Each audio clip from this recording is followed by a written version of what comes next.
This episode of the Mix Minus podcast is brought to you by Big League Pillows at bigleaguepillows.com. Big League Pillows are customized sports jersey pillows. You can customize it with your name on the back, with the number, which will appear on the front and the back, and then a name on the front. And they're 100% premium polyester fill, 100% soft velvet polyester cover. They're made in the USA in a family-run facility. They're washable, and they're about 16 inches tall, and they weigh about 12 ounces. Love me some Big League Pillows. They are a perfect gift. I actually saw an Instagram post from the great running back, multi-threat, receiving and running and blocking superstar from the Arizona Cardinals, David Johnson.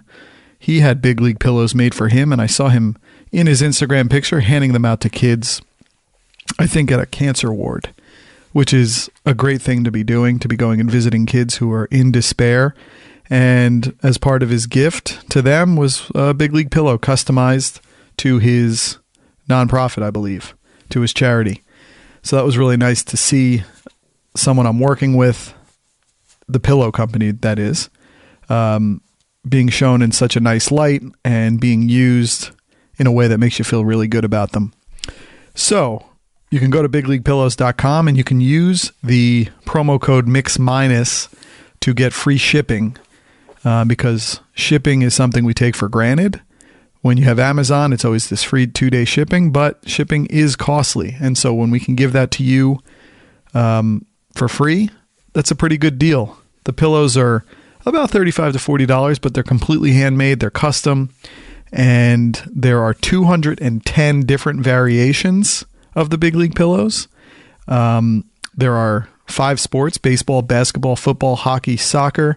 And there are 6 kinds of jerseys in each sport. And then there are the color variations. Let's see. Let's just make sure how many there are of those. There's 1, 2, 3, 4, 5, 6, 7. 7 color variations across all the jerseys. So, as I said, there's 210 variations, different kinds of a jersey that you can pick. So, something can be customized to you.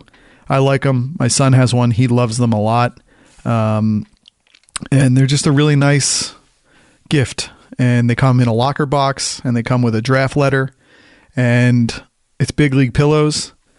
We're trying to get kids to dream big, which is something they do on their own, but hopefully we can help fulfill that and help push them on and allow parents to show their kids how much they mean to them and give good messages of moving forward, picking yourself back up, being a good teammate. All those things we come to love and expect from people as we grow up. So Big League Pillows at bigleaguepillows.com. Use the offer code or promo code MIX- and you will get free shipping. Hey folks, how you doing? It is Saturday, April 21st. We're almost at May. Sometime after 2:30, I have the Sixers and Miami Heat game on. Love an afternoon game when the weather starts turning nice. And of course, it's in Miami, this game, so it's looking real good. It is amazing watching Embiid and Simmons play together. It has just been something else. It's just amazing how quick things can happen when you have legitimate primetime players. And these guys are. And this team has 2 of them. So trust the process, because it seems like the process did work. And they are a dangerous team. Last night, the Cavaliers lost. They're down 2-1 now in the series against Indiana, against the Pacers, the upstart Pacers, who put together a heck of a season, coming back from a trade that many thought was one-sided in the direction of Oklahoma City, who got the all-pro player Paul George in the deal, who was going to be a great running mate for Russell Westbrook, and they gave up Victor Oladipo and Sabonis. And people said, whoa, where's the draft picks? Where's this? Where's this? Where's that? And I'll tell you what, Oladipo's been almost as much a difference maker in the Eastern Conference as Russell Westbrook is. And they ended up with pretty much the same amount of wins, and it's been something else. But LeBron and the Cavaliers were going to make the Indiana right? Indiana Pacers, the Indianapolis Colts, but Indiana Pacers. They were going to make Indiana a nice story, a footnote in the season, and Cleveland is supposed to dispatch them in 5 games, I'd say. They swept them last year. Now, Cleveland did have a very different team last year. They had Kyrie Irving as the running mate, but Kyrie Irving wasn't even going to be there this year anyway. If you had seen how his season went with Boston, he ended up having season-ending knee surgery, so he wasn't going to be available. So it's potentially not a sweep. They're a much more dangerous team this year. The Pacers are. But that series last year was very close. It was a sweep, but 3 of the games were down to the wire, down to the buzzer. And this year, Indiana is just, they're markedly better than the Cavaliers. The Cavaliers have the best player in the series, in the sport, in LeBron James, but the Pacers have a team of destiny the way they're playing almost. You got Oladipo and you have everybody else just playing along and filling their roles. And you saw the old net, Bojan Bogdanovic, last night with 30 points, hitting major threes, firing up the crowd. And I think Cleveland's in a lot of trouble. And I've been going back and forth in my mind whether LeBron can obviously see what he has in his team, and his team is not good enough. Those midseason trades brought a lot of young players to the fore, but they don't seem to be difference makers right now. And a lot of these young players were not difference makers before. I mean, sure, you add them to LeBron, it should make them be much better players. It should bring out the best in them. They can become shooters. They're wide open. They get a lot of space because LeBron sucks in so many other defenders.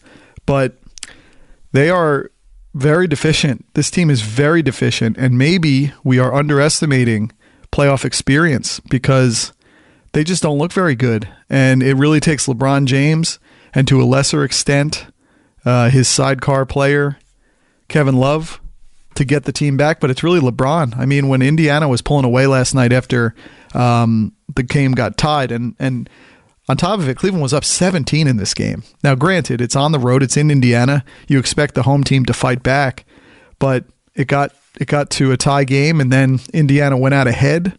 I think it was something like maybe 7, and it took LeBron coming down and just hitting ridiculous threes, guarded, to get the team back in. And then Kevin Love at the end hit a ridiculous 3 off of a side-out rebound, and it's a little scary for Cleveland. And I keep wondering if LeBron sees what he has, which is not a lot, he can put forth the effort to win this series. He can. He absolutely can.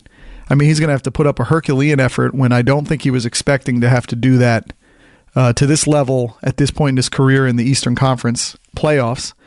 But he's going to have to. He's going to have to put up a 46-point game almost every game to get them out of here. They could still win in 6. They could win out the rest of these games. They could win in Indianapolis in the next game, and then they'd come home, and then they could easily close it out in 6 in Indianapolis. But he's going to have to fight really hard to do that, and I just wonder if it's worth it to him. Now, it's got to be worth it to him because his legacy is always on the line. It's always a referendum on LeBron's greatness and his future and his past and his present. It always is.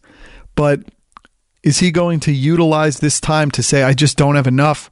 I don't have enough to get through the Eastern Conference, nonetheless, against one of the Western Conference teams.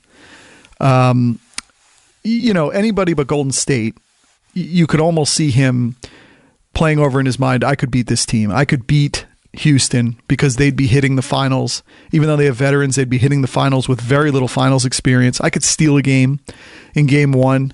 I can flip the series because I understand how much is on the line in these games and the levels you need to get to, like that game 5, 6, 7 in that 3-1 deficit where they came back to win the finals 2 years ago. He understands what's needed, and Kyrie understood, and that's why they both came up so big. But I think he could see himself beating some of these teams in the West. I don't think he sees Golden State because Golden State, they get Curry back, and they'll make their way through this Western Conference. But I think once you get to that finals, Golden State understands the requisite energy needed to win in the finals, and they've done that.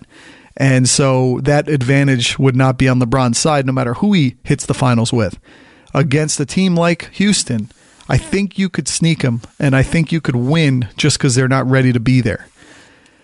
But I think he doesn't see a way through this Eastern Conference unless he just goes to such a level that might sap too much bandwidth from him for the years he still has. And if you need to go to those levels, what's the point anymore? I mean, it's kind of the curse of a LeBron James team, is that his presence alters what other players have shown you through their careers. It eclipses them. He is the greatest player there is. Kyrie could match it in games. He had the big shot ability. He had the skills. He doesn't have the durability. LeBron has durability that is unseen by almost any other players in the history of the NBA. But he's going to have to put up such a level of effort to win out here that it might sap a couple of years off the end of his career. I mean, when you have to go to such intense efforts, you see it in baseball a lot of times, where pitchers get into the playoffs and their greatness can ride through the playoffs, but they have to be at such a high level of effort and focus that one inning is almost the regular season equivalent of 2. And one pitch is the equivalent of 3. And so when you come in the next season, you're worn out. Your bandwidth is exhausted. And LeBron has to do this. And he's kind of picking and choosing in games to let the other players try to acquit themselves and to try to win out.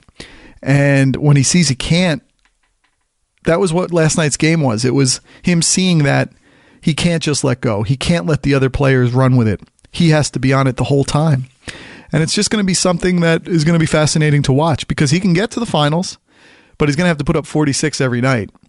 And when he puts up 46, it allows these other players to fill in with 12 or 15 points. He doesn't have another guy with him. I mean, Kevin Love can score, but he doesn't have another guy with him who's just going to put up 30 easy.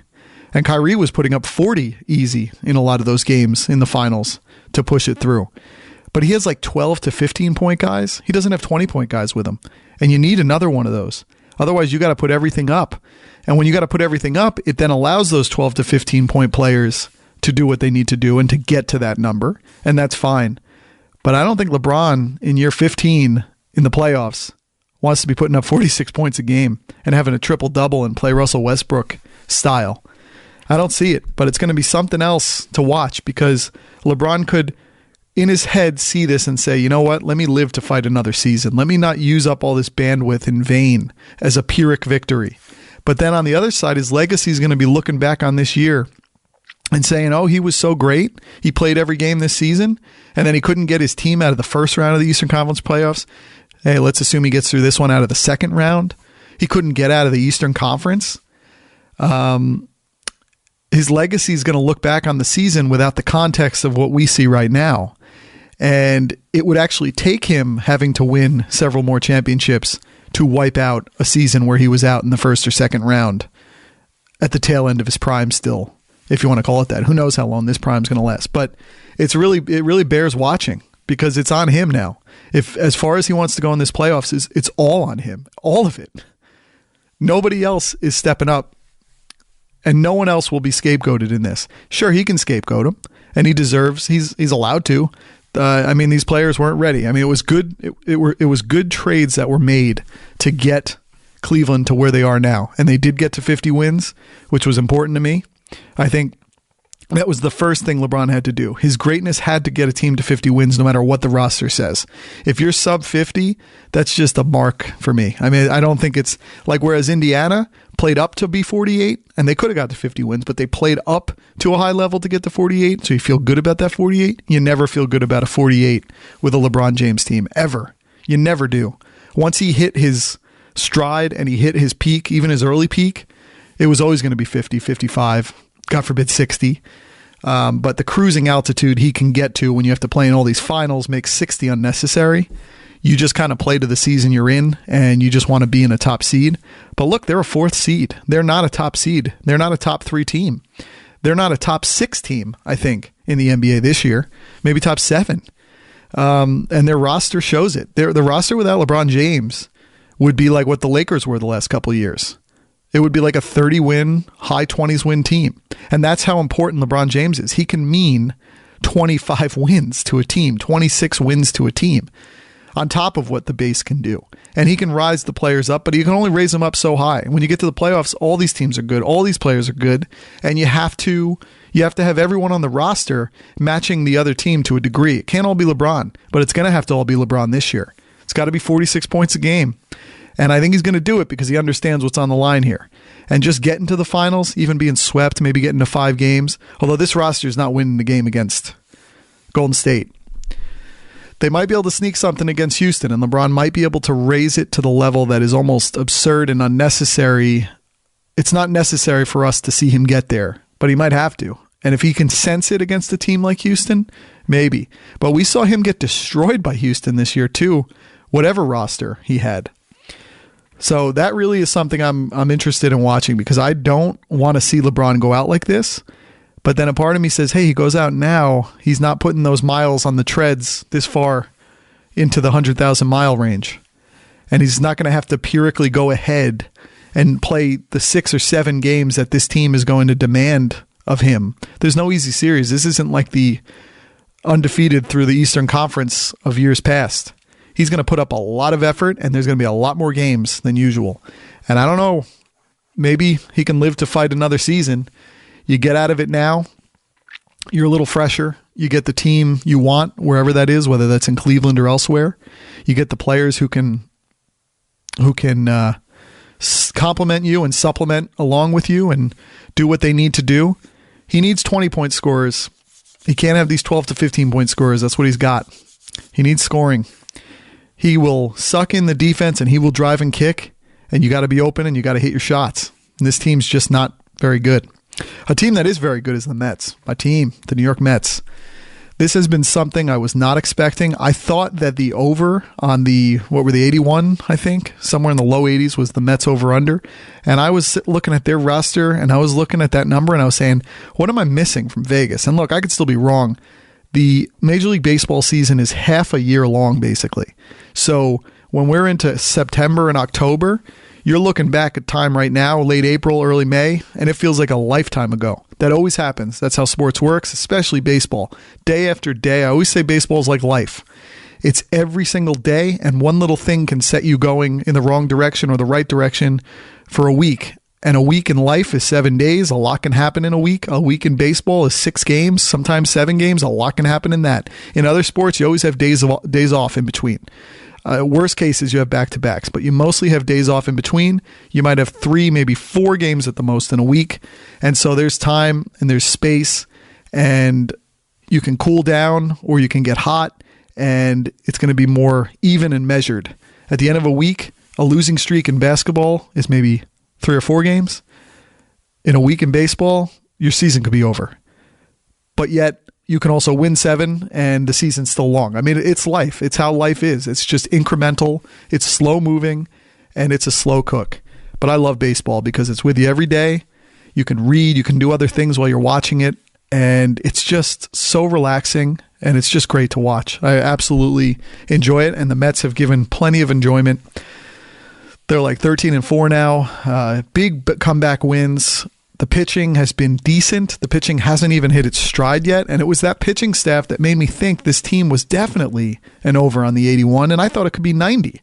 And if they keep playing this way, when you get out ahead early, it gives you a lot of buffer and a lot of breathing space to have some things go wrong here or there. But you have the head start and the lead out, and people are coming for you, and you're in a good place, and momentum is each day's pitcher. But in the regular season, momentum is what your lineup can do too. And it's moving ahead, and it's moving the next guy along. It's this guy hitting today, this guy hitting tomorrow. Even Yoenis Cespedes, who has not had a great average this year and has struck out a lot, has had every big hit.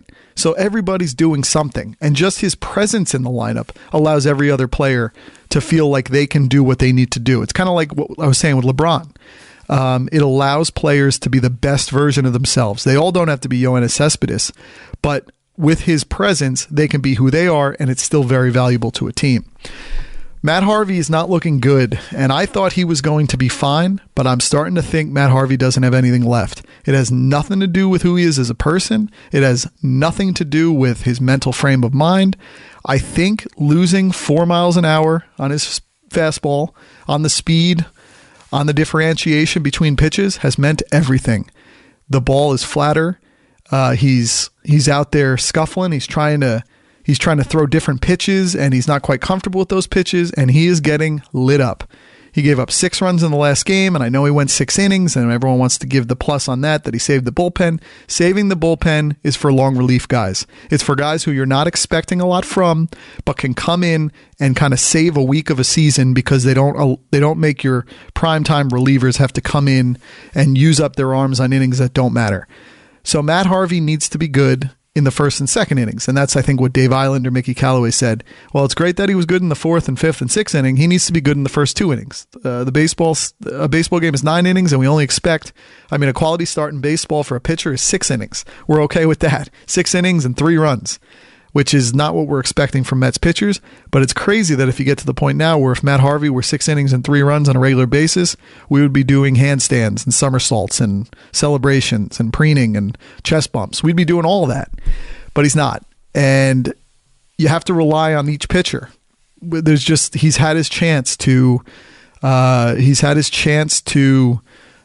himself out there and to do what is needed. And he has the space because the team is in a really good place and the other pitchers are pitching, and injuries haven't taken away games from the other pitchers. There's not more expected of him ever. There's the least expected of him as has ever been with the Mets, and he still isn't doing it. And I just don't think he has it anymore to be a starting pitcher. He can't pitch for a long time. I really think, and I don't know that he can do this, and I understand monetarily it's not the right move and it's scary to go in this direction, but he really should be in the bullpen. And I wouldn't even put him as a closer. Obviously, they're fine with that. Familia's been who Familia is. But I'd love to see him as a 7th or 8th inning guy. I think he can ratchet it up when he has to in short spurts. And I think he still has the stuff to ratchet it up in short spurts. And I think he'd be valuable to the team. And he's got that, I always felt he has that look of a reliever, almost with and I don't even know if he has this, but I can imagine him with chewing tobacco and just coming in and spitting. He sort of has the body. I know they say he has the body sort of Roger Clemens, where it's bigger, stronger, muscular, but I think he has the body of a closer. He has the look of a closer. He comes in and he almost spits and he stares you down, and he has the stuff in short spurts, fast pitch stuff, change of direction, change of speeds. He has that kind of stuff, and I think it's his best move forward. I was reading an article in the Post about this, and they were talking to Dave Island, and they were almost saying to Dave Island, the pitching coach for the Mets, is there any precedent for this? And he had an answer right away. He said, Wade Davis. Do we even think of Wade Davis as a starting pitcher ever anymore? No. The guy turned into a drop-dead closer, to a shut-down closer. And the Mets saw that firsthand in the World Series. Matt Harvey could ultimately work his way to a closer and get the money. You can still get great money. You're not going to get $100 million anymore like you would as a starter, but you could get half of that. You could get half of that over 4 years. You could get 4 years, 48 maybe, 4 years, 32. That's good money. And it's not going to have the expectations on you of having to go out there and throw 7 innings, God forbid 6 innings every 5 days. You can go out there several times a week and turn up the heat, go all out in that 1 inning, and you're a savior. You're a hero, and you can ratchet up the numbers. You can get saves. You could be a 40-save guy. He just doesn't have it anymore to be a starter, and it's unfortunate. It almost has that Jabba Chamberlain feel. Remember Jabba Chamberlain came up with the Yankees, and they had the Jabba rules, and they were being very careful with him, and he was a wonderkind reliever. He was unbelievable. The Yankees have had such a run of great relievers, 7, 8, and 9 over the last 15 or 20 years. It's really amazing the wealth of relievers they've had. And Jabba was like that. The plan was always he was going to be a starter. He was always going to be a starter. And he was great when he came up initially as that 1 inning guy until the midges got him in that series, that opening series against Cleveland. God, it was probably 10 years ago now, or maybe less. I don't know. But he was just locked down. He was great. And they did the same thing with Phillip Hughes. They put these guys in a position where they could thrive in a 1 inning role, be in the major leagues, but not have to have the pressure on their shoulders of starting. Because starting is tough. It's mental. 5 days you have to wait to do your craft, and then your shot is there, and you got to do 5 to 7 innings. At least you got to throw that. Otherwise, it was a failure. And then if you're out in 4 innings, you then got to sit another 5 days. And sure, you have a bullpen session, but the competitive spirit is so hard to make up for when you have a bad outing. Your mental framework has to be so locked in and in line. As a reliever, you can wipe it away day to day, and you still get some rest, but you're pretty much pitching several days a week. I just think it's where he needs to be. And you remember when Jabba, finally, they were able to put him in as a starter, he stunk. He didn't have the ability, the endurance to do it. And it became a problem. And then at that point, when you shoot the confidence, you can't really put him back as a reliever, even though he's put back as one. And then that lack of confidence lends itself where it was learned in the starting environment, it lends itself back to the relieving environment, and it's gone. And I'm not saying Matt Harvey didn't do the same thing. He was a starter, and he was a lockdown starter for the most part. Although I bet if we go back and look at it, it's not as locked down as we think. It's just we were coming from such low times with the Mets that now we have this guy, and he's this savior, he's the Dark Knight, that if he pitches at all with confidence and at all with authority, that it was like better than it was. It's almost like the rebound girl, right? I mean, it's like, oh, I broke up. I'll just take anything. Oh, this person likes me. Oh, this is great. They have confidence. They're making me feel better about myself. But I wonder if it's time. I wonder if it's time to try it out. And I don't know if he's willing to, because he's on a year where he is ready. He was primed for the big deal. But there's still time. It's early in the season. If they were to transition him into a reliever and it works out, you're going to get money. Someone will pay you to close. And you'll get a lot of money, and you'll get a lot more than you're going to get on your path right now, how things are looking, because you might be in AAA. It's sad. It really is sad. The last sports thing, this week, I got the chance to go to the Devils game in Newark, Game 4. The Devils had brought the series back to Newark from Tampa Bay. They're playing the Lightning. I was shocked that the Devils were the 8th seed this year, and the Lightning were the 1 seed. I don't watch hockey at all during the season. And so I love playoff hockey, though, especially when the local team is in it. The Devils were like the San Antonio Spurs for 20 years. The level of dominance they displayed in a team sport like hockey. They had the great goalie, which is akin to almost having the great Duncan, the great big man. They had just great defense. They had great players through the years, and they had a couple of constants, a couple of core players. Patrick Elias was one. Early years, Scott Stevens was one. They were able to mix and match and supplement with young players coming in who did great things, but they were sort of a great team player, and their great player, their once in a generation and a lifetime player, Martin Brodeur, played forever, like 24 years or something. I think it was 42 when they were in the Stanley Cup Finals in 2012. And so their run of dominance was unbelievable. And so being around that, growing up in that in northern New Jersey, you couldn't help but get, kind of sucked up into the excitement of it.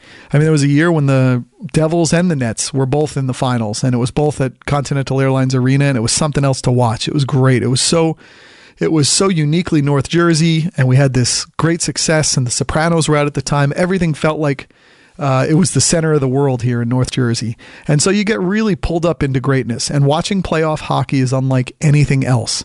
It is just the most heart-stopping, energetic, focused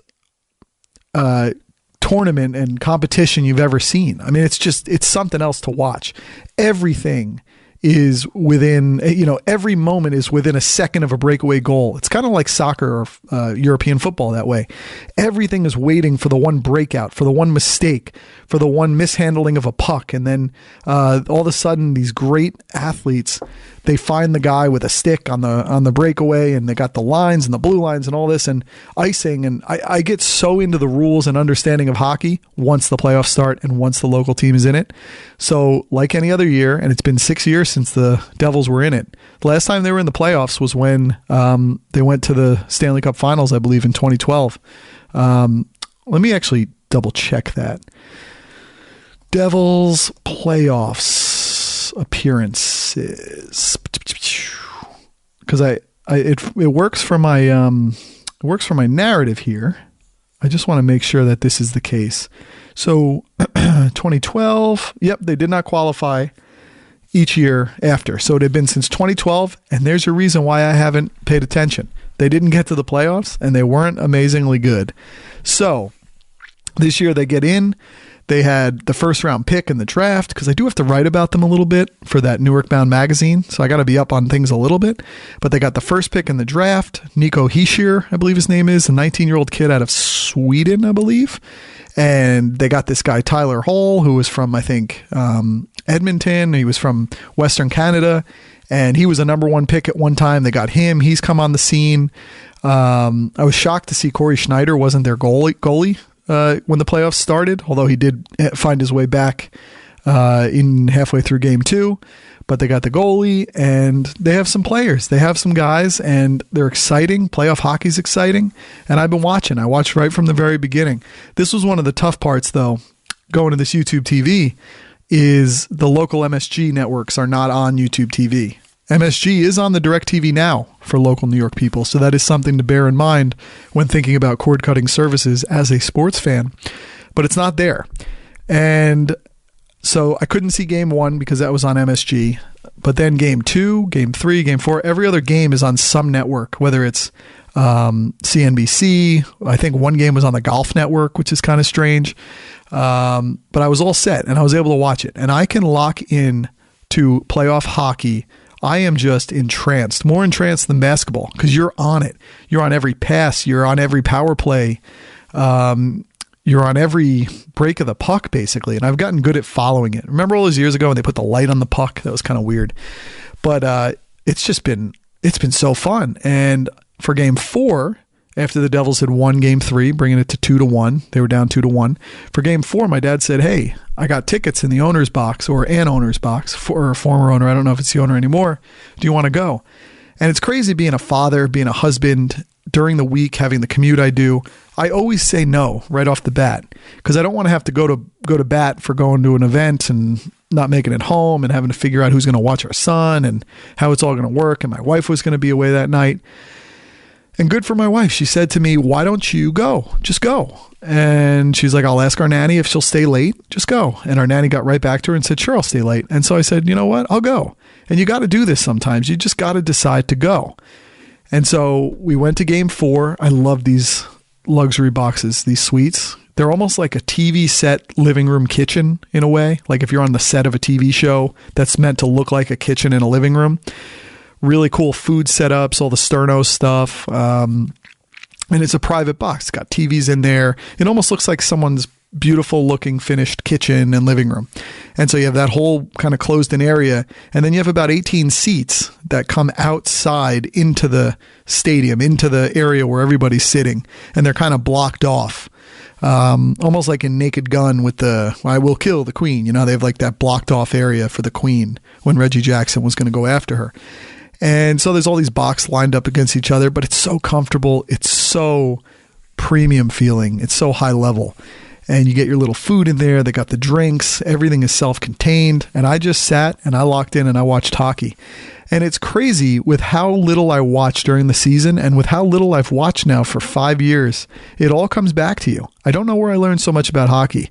I think it must have been video games. It's like where you learn all sports rules. I learned like every sports rule by playing video games incessantly as a kid. Like I know the nuance of everything through video games. But we were sitting there with other guests who don't know anything about hockey. And I'm kind of explaining to them what's going on. And like it all came back. I knew everything. I knew... I kind of was able to not only know, but just assimilate and make up on intuition what was going on, and just explaining the rules and explaining everything. Like, I don't even know how some of these people were able to sit and watch this when you have no idea what's going on. I remember several years ago, well, like 25 years ago, when I went with my family, I was maybe a teenager. We went to England, and I remember just getting locked in on rugby because there was no other sports on. And this is the time when all I could watch was sports. And I watched rugby so much when I was in London that I knew every rule. I knew how every game was played. And there was even a period of time after it where I kept watching rugby. Like I knew every single rule. You pick it up pretty quick. When you know sports in general and you know rules deeply in some sports, you can kind of understand it lends itself to the other sports when you pick it up. But it was great sitting there. It was a real close game. You can kind of feel that the Devils are an 8th seed. I mean, there was a lot of broken plays. There was a lot of kind of... not a lot of discipline on the defensive end. It's quite a difference no matter how good your goalie is after seeing Martin Brodeur for 20 years.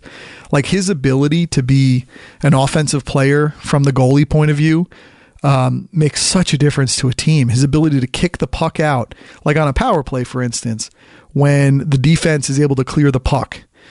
a lot of times one of the defenders will have to come back down the ice towards their goalie to pick up the puck and come back up the ice. Martin Brodeur would just like get the puck and pass it up the ice, like halfway up the ice to somebody. So you've gained like 5 or 6 seconds at this point. And when you gain 5 or 6 seconds 10 times in a game, that's a big difference. That's a big advantage. So some things are tough, but I'll tell you, there is no crowd like a hockey crowd. There is no NBA arena I've ever been in. Well, that's not true. I mean, let's say there are some that get equal to this, but nobody surpasses it.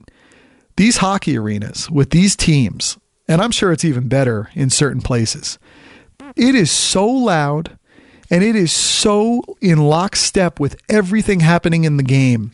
Everybody in that arena pretty much paid for that ticket to be there and wants to be there and is a hardcore fan, almost like in a music concert, someone who knows every lyric. They know everything. They know every chant. It almost has a European football feel. Everybody, they're able to tell every penalty. They're able to, they have all the chants of each player they know. They're able to see things that you're shocked at the levels they're able to see it. And it is just a crowd unlike any other. The loudness in that arena, how loud it was. I also love hockey music better than other places. It's more rock, heavy, punk. It's more of the stuff I grew up with. So I feel at home in that realm. But it was great. Other than them losing, they ended up losing. It went 3-1, and it was a late empty netter that kind of closed the door on that game because it was 2-1. But it was phenomenal being in that arena again, in that stage, in that playoff stage. I love it. The only thing that was tough, excuse me, after the game, I decided to stay the whole game. I always grew up. My father always left games early. A baseball game, he'd leave in the 7th. A basketball game, he'd leave with 6 minutes to go in the 4th. He always left games because, and I'm not going to say I don't agree with this, because you can beat the crowd. If you wait till the end, it can be the difference between getting home at like 10 p.m. and getting home at midnight. Because if you're going out with the rest of the crowd, there's 18,000 people walking out at the same time, going to the same parking lots, using the same public transportation, walking slowly. It's a huge amount of people trying to leave a small area. There's only so many roads and highways you can all get on at the same time. And so he would always leave early. But then I was always thinking to myself, this stinks though. I hate leaving early because everything happens at the end. Like that's when it's meant to happen, especially when you get to the playoff stage. So I never had a problem with it. When it was the regular season, we'd leave a little early because we'd always get there a little early. And then, we'd leave a little early. Baseball wasn't a problem because you pick up the great baseball radio call in the car. And a lot of times you're home by the final out. And a lot of times you could turn the game on, for the final out or two. And you've made it that far. And it felt good to have been there and to get home without much fuss. And so I remember there was a real time in 1999 with the World Series. The Yankees were playing the Braves. And the Yankees were up 3-0. I think Roger Clemens was pitching game 4. And my dad got tickets to the World Series game at Yankee Stadium in the Bronx there. And we were seated in different sections because that was the only way you could get this. These are very in-demand, sought-after tickets. And so where I was sitting was away from him. And he started trying to call me to say, hey, let's get out of here. And I just didn't accept his call. I didn't pick it up. I said to myself, I am not leaving. This is game 4 of a closeout game of a World Series. The Yankees are winning. They have the greatest closer in the history of the sport in his early years, but still in the history of the sport. This thing is getting closed out tonight, and I want to see someone win a World Series in person. I'm not leaving early today. And so I made that stand, and I saw the final out of a World Series, and I never saw or felt stands shake so intensely as they did that night. It was amazing. And my dad was a little mad with me, but I didn't care. I caught up with him. I was 17 at the time. Maybe I was 16 going on 17. I caught up with him down there, and we got out just fine. It was okay. But in regular seasons, you don't really care leaving a little early. But it's a playoff. And in this playoff, I got the night away. I got the allowance to be out that night. And I said to myself, I'm going to stay in this one. This is a close game. And you keep making these little concessions in your mind. You say, well, maybe if at 10 minutes, if somebody scores a goal and it's either tied or Tampa Bay then goes up 2, then I'll cut it and I'll leave. But I'm in a luxury box. How often are you in a luxury box in a playoff game at the center ice line? And it was fantastic. And so I didn't want to leave. And there weren't a ton of people in the box that night. And so the game kept at 2-1 the whole time, kept 2-1. And I ended up staying the whole time. And it was an awful decision because my dad had left early in the third period. And so I'm on my own. It was easy to walk out because when you're on that kind of luxury suite level, there's not a lot of people. And so it's totally fine when you're there. And then you get out and there's a lot of people, which is still fine. But then I get to my car and I got a great parking spot because I got there real early, like 2 hours before game time, or an hour and a half right at when the gates opened. And so I was parked like literally right across the street from the entrance. But if you're parked right across the street in a parking lot, it means you're last out. If you're first in, you're last out. And I pulled up into my car and it was 10:30 at this point, and this parking lot was just stuffed with people from every direction in this lot trying to get out with two little exits at the same spot. 2 cars could go out of the same exit. And I just literally turned my car on and put Howard Stern on. And I said, I'm not going to leave this parking lot till 11. So I'm just going to sit here. I'm not even going to try to fight to get into this mix. And I ended up getting out at 11:10. And I ended up getting home after midnight. So that was the only tough part. And that's a hard decision you got to make. You have to really decide logistically how you're going to play that. Are you going to be parked farther away and then walk to that, but then be on the outskirts of the condensed amount of people? Or are you going to be close and leave early? You just don't want to leave these games early. I mean, especially if you pay for the ticket, you just don't want to leave them early. It's a playoff game. What else is there to do? What else is the point of going to a sporting event? That's why you'd almost rather go in the regular season where you can leave early and not feel so bad about it. But yeah, I got real stuck. Ended up getting home after midnight. It all worked out, but yeah, hockey playoffs are tremendous. All right, you know what? Why don't we actually call it there? I have a lot of subjects to talk about, including more flying squirrel repercussions and stories and hits on my manhood. But let's hold that for another time because that could be its own episode. So, folks, thanks so much for talking, listening. You weren't talking unless you were talking in my head. I enjoyed it as always, and I will talk to you all soon.